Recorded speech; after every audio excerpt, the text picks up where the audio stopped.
चैन परिजन, भीतर डॉक्टर की तेज आवाज, और तभी अचानक एक तेज चीख, एक नवजात शिशु रो रहा है। लेकिन क्या आपने कभी सोचा है कि वो रोता क्यों है? क्या उसे दर्द हुआ है, या वह डर गया है, या फिर वह कुछ याद करके रो रहा है? अब जरा इस कहानी को सुनिए। बहुत समय पहले जब सृष्टि नई नई रची जा रही थी, ब्रह्मलोक में एक विचित्र सभा बुलाई गई, जहां ब्रह्मा, विष्णु और महादेव स्वयं उपस्थित थे।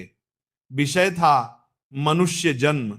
ब्रह्मा ने कहा, मनुष्य को पृथ्वी पर भेजना है, पर वह सब कुछ जानकर जाएगा तो जीवन का खेल समाप्त हो जाएगा। विष्णु बोले, पर जो उसने पिछले जन्मों में किया है उसका भार तो उसे ढोना ही होगा। और महादेव मंद मुस्कान के साथ बोले, तो उसे जाते समय सब कुछ याद दिला दो और पहुंचते ही भुला देना।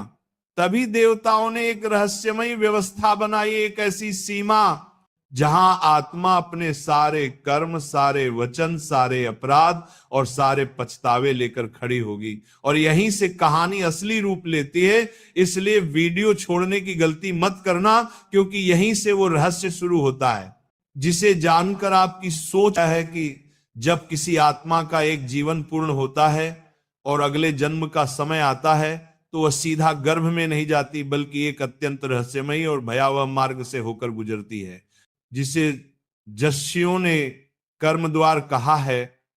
यह कोई साधारण स्थान नहीं, बल्कि चेतना की वह सीमा है जहां आत्मा से कोई झूठ नहीं चल पाता।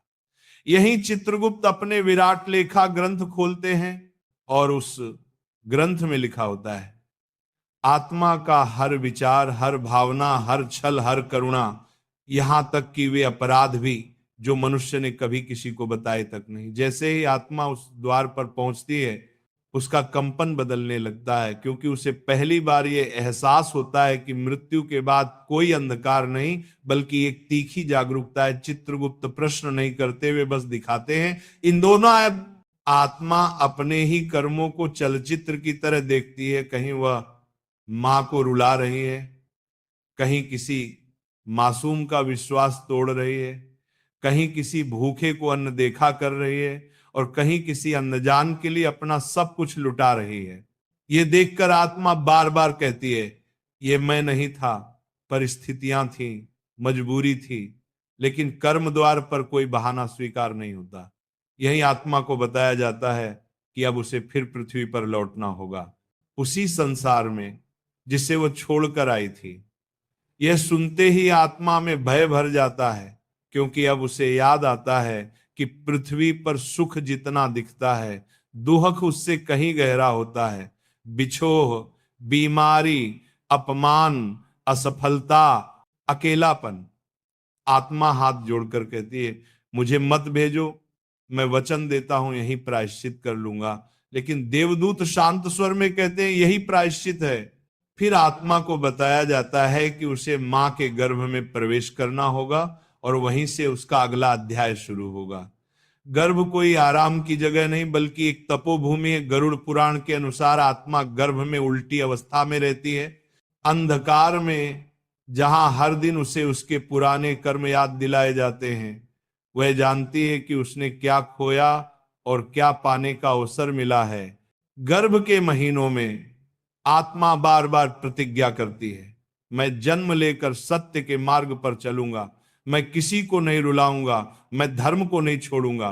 पर जैसे जैसे जन्म का क्षण पास आता है, आत्मा की बेचैनी बढ़ती जाती है, क्योंकि उसे बताया जा चुका होता है कि बाहर निकलते ही सब कुछ छिन जाएगा, यादें, संकल्प, ज्ञान।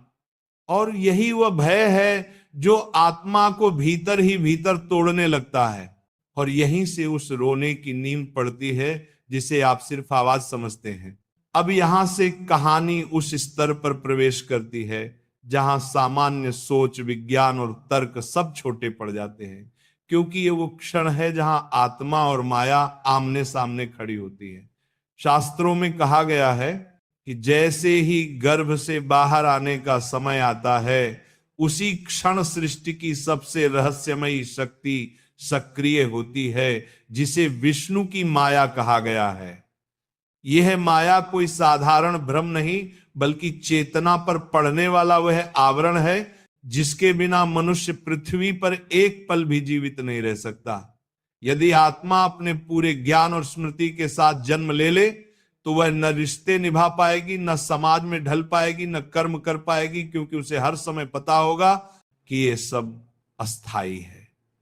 इसलिए जैसे ही शिशु जन्म की दहलीज पर आता है, आत्मा को एक अंतिम झलक दी जाती है पिछले जन्मों की, किए गए कर्मों की, अधूरे वादों की, टूटे रिश्तों की। यह झलक किसी क्रम में नहीं होती, बल्कि एक साथ टूटे कांच की तरह सामने आती है। आत्मा देखती है कि वह किन लोगों को छोड़ आई है, किन की आंखों में आंसू छोड़ आई है, किन अवसरों को खो दिया और किन पापों को टालती रही। उसी क्षण आत्मा समझ जाती है कि ये सब अब स्मृति नहीं रहेगा, बस